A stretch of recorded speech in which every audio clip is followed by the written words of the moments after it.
express Vasilev. He is the 2013 World Champion of Public Speaking and author of the popular training program, How to Master Compelling Storytelling.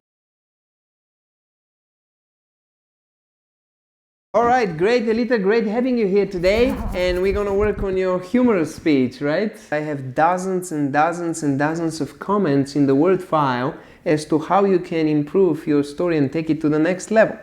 So, thinking about the title here, this whole Zuzu crazy adventure, when I was reading it, it was hard for me to believe it. I'm like, is this really happened? Did this story really happen? Yeah. Or is it invented?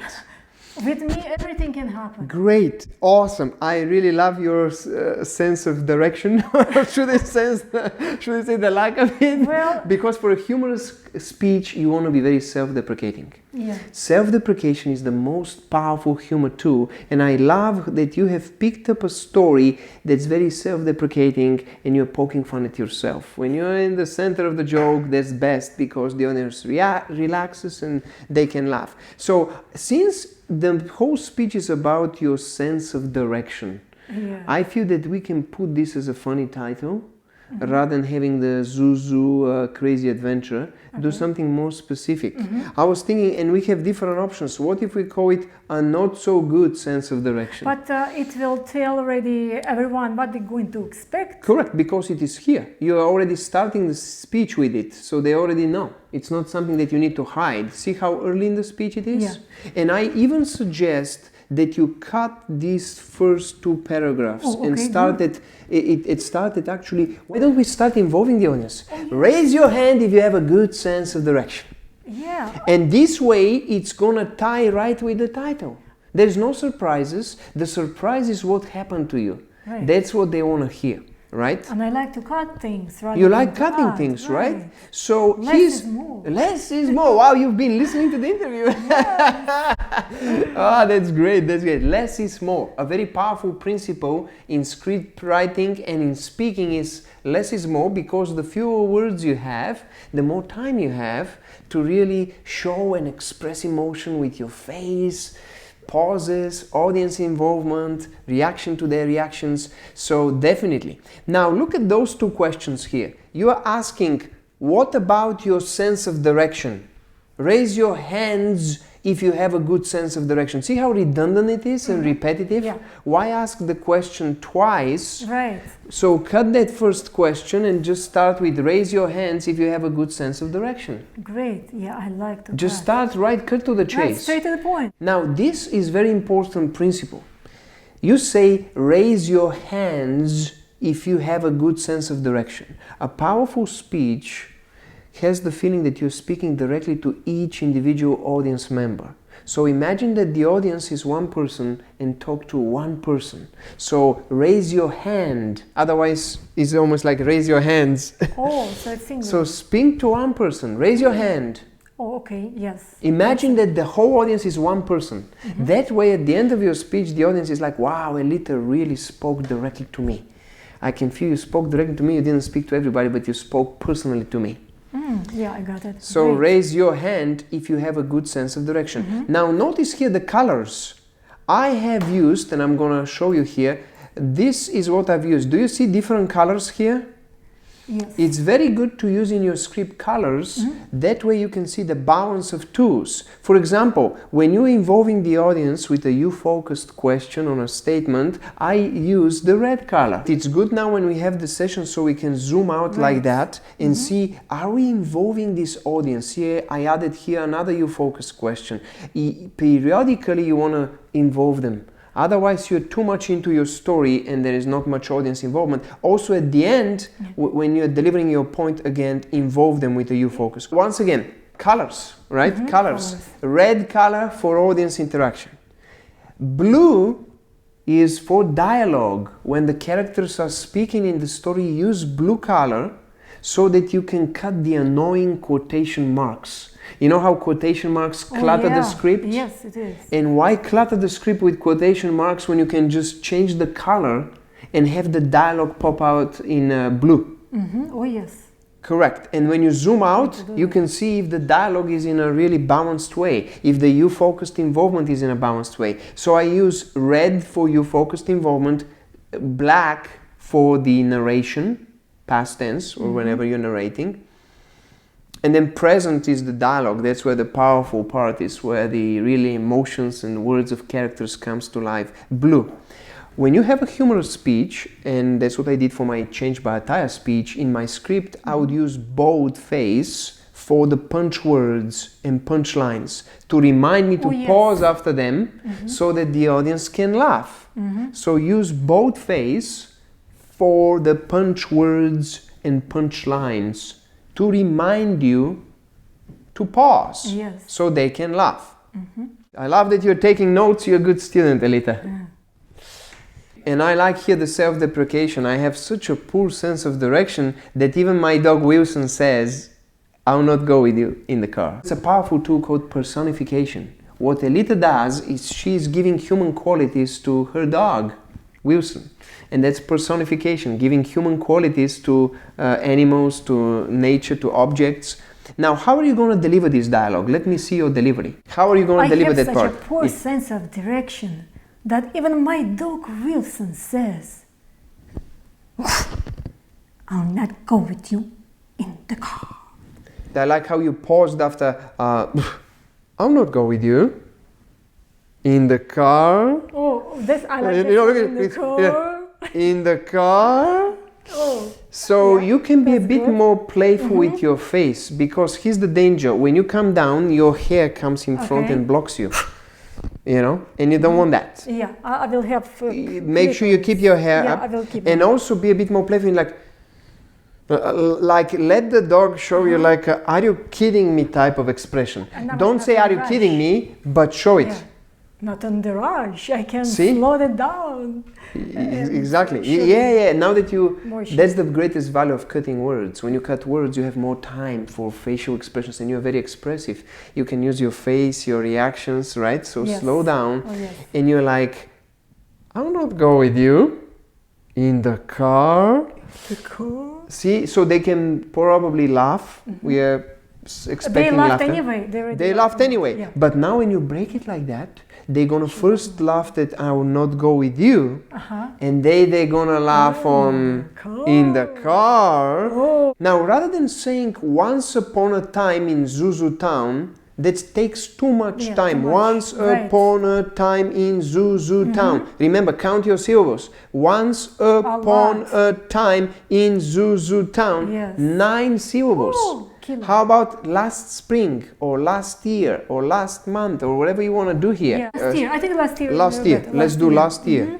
Do not waste too many words, especially for the humorous contest, for non-funny parts. Yeah, just you want to get what I've seen, the winning speeches usually have shorter distance from punchline to punchline. They pack a lot of punchlines, they shorten the distance by removing or shortening the non-funny material. You still need to have non-funny material to set up the jokes and also to create some variety. You cannot have them laughing all the time. Right? You gotta have these moments where they gather their breath and get ready for the next joke. Yeah.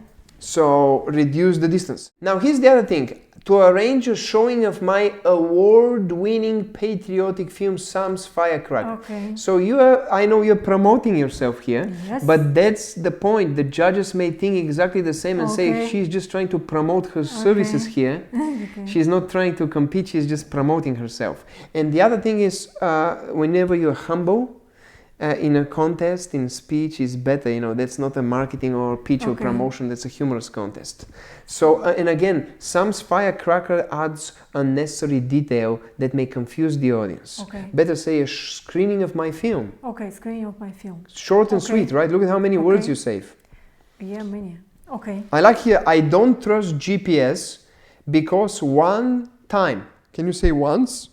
One time is 2 syllables. Once is 1. See, we are substituting two syllables for one. And remember, you may think that that's nothing to cut a syllable, but cut a syllable here, syllable there, they add up, and suddenly you've cut hundreds of words. And this accumulates a good sizable amount of Correct. unnecessary words. Yes, it's like chiseling a statue out of the marble. Imagine how Yeah. they do. The same way here, you have a statue in that script that we need to liberate and free by chiseling it out. Once. Because once when I was driving in the middle of a bridge, I know that's a very common thing. English is my second language too. In the beginning I struggled tremendously with the where do I use the, where do I say right? So if you say here in the middle of the bridge, you're speaking about some specific bridge that they already know, but they don't know yet. Yeah, So it is a bridge. A bridge, yeah. And that's funny. My GPS told me to make a right turn. That's crazy, right? And you're gonna say like, duh. Now, here's my suggestion here. After you deliver that, say, I tried. In a way to make it even worse. Because you're like, in the middle of it, I tried. And that's going to be funny. Because they're going to be like, Aelita is so crazy. Not smart. And that's what I'm saying, right? So, again, it's self-deprecation. Okay. You want to poke fun at yourself. My GPS told me to make a right turn. Pause. I tried. And then they laugh. And then you say, anyway. This anyway would be also funny because you're changing the subject. You know what I'm saying? So it's okay, do not tell them end of the story. Well, I'm here, doesn't mean I didn't do it. Correct. Didn't But here's the funny thing. This is a specific humorous tactic called taglines, building taglines. In comedy, the first laugh is the punchline. Yeah. And then you can build on it. If you remember from the course, How to Master Compelling Storytelling, humor. Very nice chapter. There was a great module on humor. I was explaining how once you deliver the punchline, now you can follow and build on it with another joke, and then take an even more outrageous line to build the laughter even higher. Yeah. And that way you milk more laughs. Rather than making them laugh once at this point, you get 3 laughs. Oh yes, let's do that. Let's get 3 laughs. 3 laughs instead of 1, right? I tried. So, and it's how you deliver it. Let me see you delivering it. Go ahead and start from my GPS told me to make a right turn. My GPS told me to make a right turn. But deliver it like with a disbelief. Can you imagine? Yeah. My GPS told me to make a right turn. I tried. Anyway. Yes, yeah. I tried. Anyway. Like that. As if you're like, I don't even talk more about that. I don't remember how long I was speaking. And that's funny because you're implying that there was more, and they're like, oh my gosh.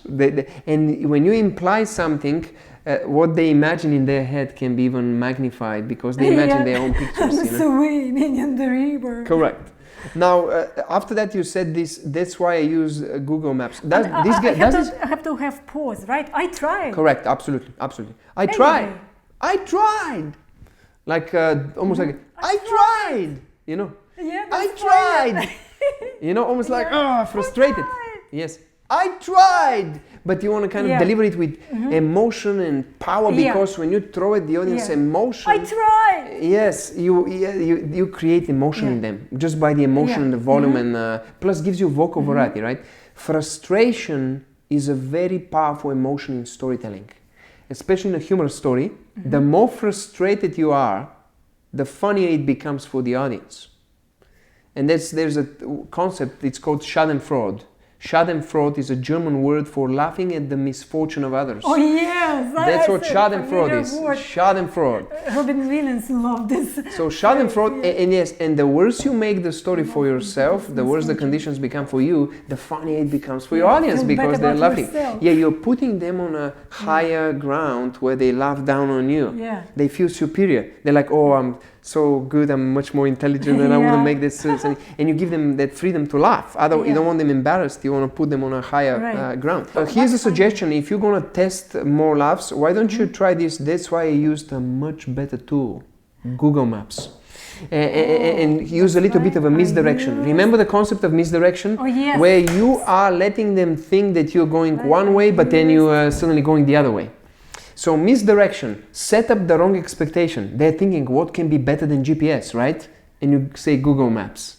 I didn't realize it was the same place I park every other week. The same place I park every other week. place is shorter than legion, 2 syllables, legion, place is 1. And look at this, when you put place, guess what it gives you? Place and park. It's a nice alliteration, right? That's the 2, alliteration, repetition of successive beginning sounds. I didn't, and you deliver it like, I didn't realize it was the same place. I park every other week. Oh yeah. Like that. And then, for Toastmasters. And then you build another one, you know what I'm saying? Yeah. So you pause here playfully, yeah. you pause, let them laugh on every other week, and then say, for Toastmasters. Oh, and here the pause is so powerful. Remember the power of the pause. It was the same park, I park every other week. Every other week. For Toastmasters. So see how it and cut meetings. That's very important. Once you say Toastmasters, they already know where the things are going. So you don't need to step on the laughs. That's very important principle. Always put your punch word, the words that causes the laugh, at the end of the line. Right, so that they don't start laughing and you're cutting them off with the rest of the sentence and stepping on your laughs. Oh, yes, you don't want to do that. So that's why end on Toastmasters, right? Now here's something interesting. You've already made them laugh. Now here's where you can again ask a you-focused question and say, did I mention I have a poor sense of direction? Oh, that's good. Like reminder. Correct. And this is called callback. Another powerful tactic in humor is callback. Once you've made them laugh, once you've found that punchline, why not call back to it later and tap in that same humorous energy that they've already anchored to that word? Once you've made them laugh with that word, every time you mention the same word, they're gonna giggle because they remember the first emotion that you created in them was the laugh. So, did I mention I have a poor sense of direction? Deliver it a little bit like an aside, and it's a good, asides are great because they give you variety. It's not just story, but no, you kind of pause and very playfully, conversationally involve them. So this is a chance of a you-focus involvement with a callback to the title and the theme. The theme is all about your sense of direction. Yes. And what I was thinking here, why don't we start making them laugh before you even open your mouth? Oh yeah. When you walk to the Toastmaster, maybe start walking in the other direction and then go and shake the hand. Because imagine he's going to read your title and then they're going to start clapping. And when you come on stage, start going the other direction and then go to him. So now you are getting in the role and you're supporting your theme of being with poor sense of direction. I got lost.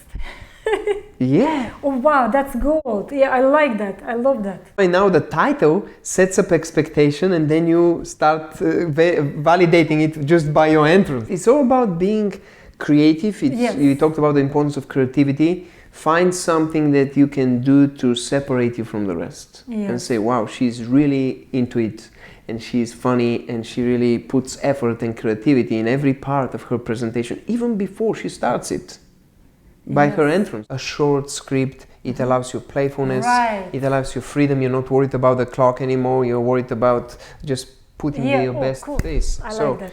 So here, look at this. I came to the Legion and discussed the possibility. Monster words. Remember what we talked about, the 4 and 5 syllable words? Monster words, especially when you're speaking and you have an accent and you have an international audience. So make it easy for you, make it easy for the audience and simplify it here.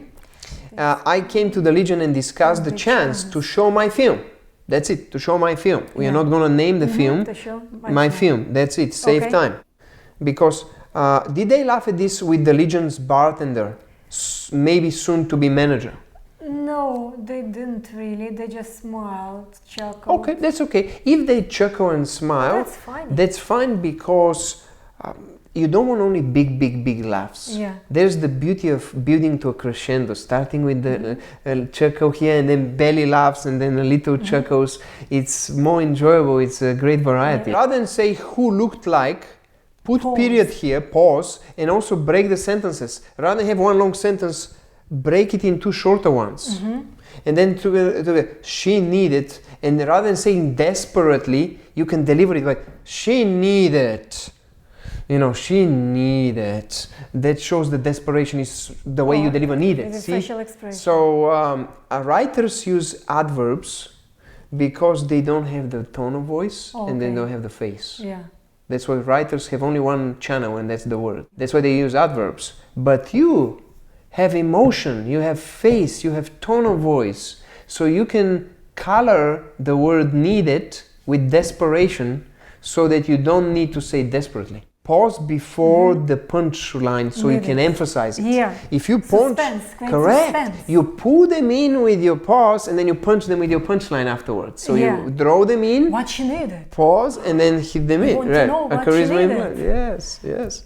We agreed to meet in a week, rather than to meet in 1 week. And I drove back home. Remind them that you are driving. Sense of direction, reminder. Of course. The speech is not about food. I know what you're trying to do. It reminds me of a glorious food, right? One of your taxi drivers of a previous speech. Yeah. And that's a great tactic for you guys who are watching us now. If you have a joke or something that worked better in another speech and you have a new presentation or do something new, why not bring it back and use your favorites, your best hits, right? Yeah. But here, the theme is not about food. Distract them, bring it distracts them to different directions. Plus, you want to get closer to the jokes, right? Faster to the next joke. Your goal, punchline. Once you get a punchline, your goal is to get as fast as you can to the next punchline. Yeah. Shorten the distance between the punchlines. That's when you can pack more jokes, make them laugh longer, and the judges will be, wow, she get everybody laughing from the start to finish. This is what I call a completely unnecessary detail that may confuse something. So you need to make sure you look at your details in your speech and ask yourself, is this a necessary detail or can I cut it and simplify? Suspecting nothing, I arrived on the other side of the same building. Oh, this is good one, yeah. I was surprised to see the same guy mowing the lawn that I saw just an hour ago. Make it shorter because you went home 8 just an hour ago, right? Make it short. I thought, wow, he's quick. You can even cut I thought. I don't think you even need I thought. You can say, wow, he's quick. Look at this. Rather than say, wow, he is quick, wow, he's quick. Yeah.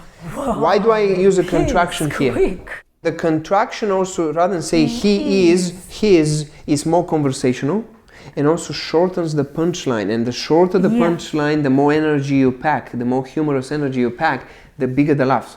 Comedians spend hours working on their jokes. How do I take 10 syllable word, bring it to closer, or how can I take a 5-word punchline and make it a 3-word punchline, or maybe 1-word punchline. So the shorter it is, the more humorous energy you pack, and the bigger the audience reaction.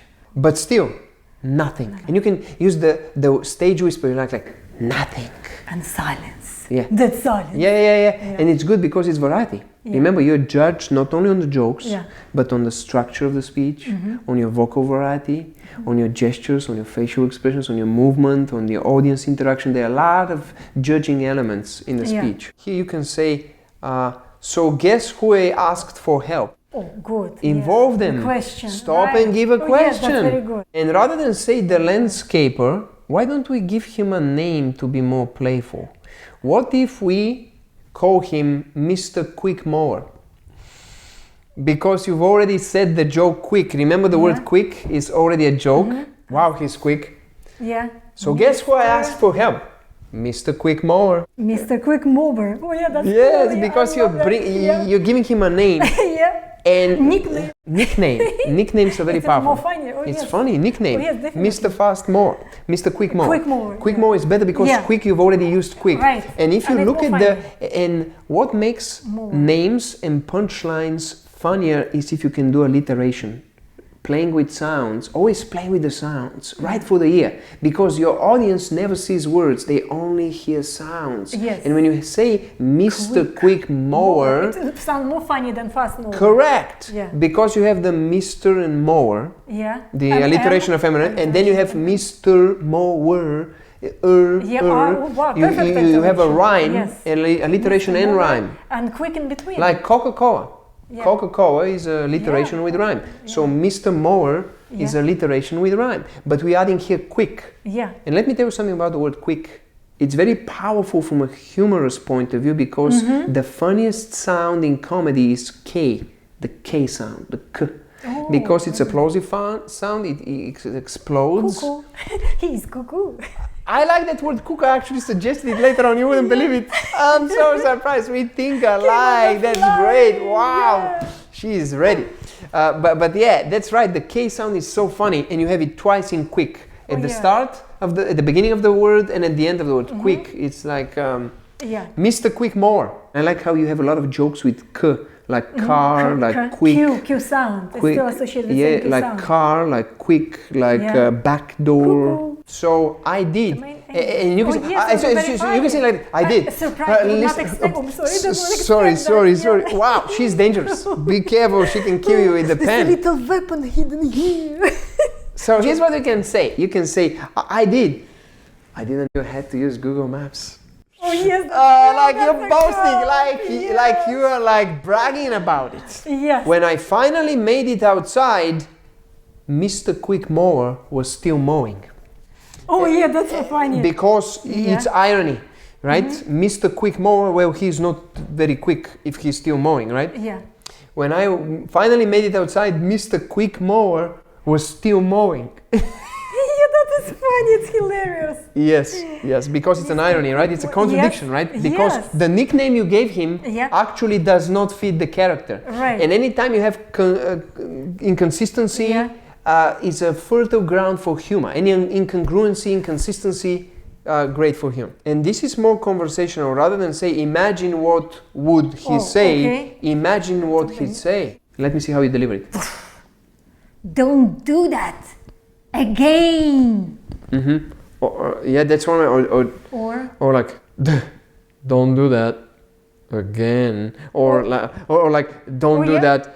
Or like, don't do that, please. No, I like the first one. That's the great thing about humor. You can play and experiment with different tone of voice, with different face, with different facial expression, and it's all about having fun with it. Notice how we involve the audience, right? Yes, involve the audience with the question. And you are creating a transition. It's a conversational transition that now leads us from the story to the message. And every speech, no matter whether it's humorous or not, it's good to have a message, a take-home message for the audience. The value of working with a coach is because you create this discussion, this mastermind in which we can bounce off ideas. Creative process. And when I tell you something that, this reminds me, why not this, or what if we do that? So that's the value of working with a coach. To improve your public speaking skills, record every speech you give. And that's what I did, and helped me tremendously in my growth as a speaker. The ancient Greeks say, know thyself. Know who you are, your strengths, your weak areas, your style. And then, once you record yourself, study that recording in 4 ways. Number 1, just listen to your voice. Can you hear vocal variety? Variety in pauses, pitch, tempo, emotion. Can you feel emotion? Can you hear the emotion behind the words? How about your pauses? Do you pause long enough? Is there variety in the pauses? Number 2, watch your video without the sound. That's right, just see if your body tells your story. Are there any distracting movements or gestures? Number 3, watch your video with the sound on and see if what you say matches what you show, if your gestures support your words and ideas. And number 4, watch your speech in fast-forward mode. That way, if you have any repetitive gestures, they're going to really stick out because you shorten the distance between those gestures and you will be able to improve them. Another powerful suggestion I can give you is work on your stories. Craft your personal stories. Remember, your personal stories are your best resource as a speaker. They connect best with your audience. And I have a great resource for you. My online storytelling course, How to Master Compelling Storytelling. It's a complete step-by-step system of how to find, craft, and deliver compelling stories easily so you can speak better, lead better, win speech contests, get promoted faster. And here's the great news. When you join the course, you gain lifetime access to it. So you can go through the training at your own pace. And you can join the course at my website, pressays.com. And that's PRESSAYS.com. Thank you so much, Press, for a very insightful interview. And I want to tell you something. that I bought this magic course. It's absolutely fantastic. Press had compilation from many different resources, and it helped me to craft much better my speeches, my presentations for my business and for fun.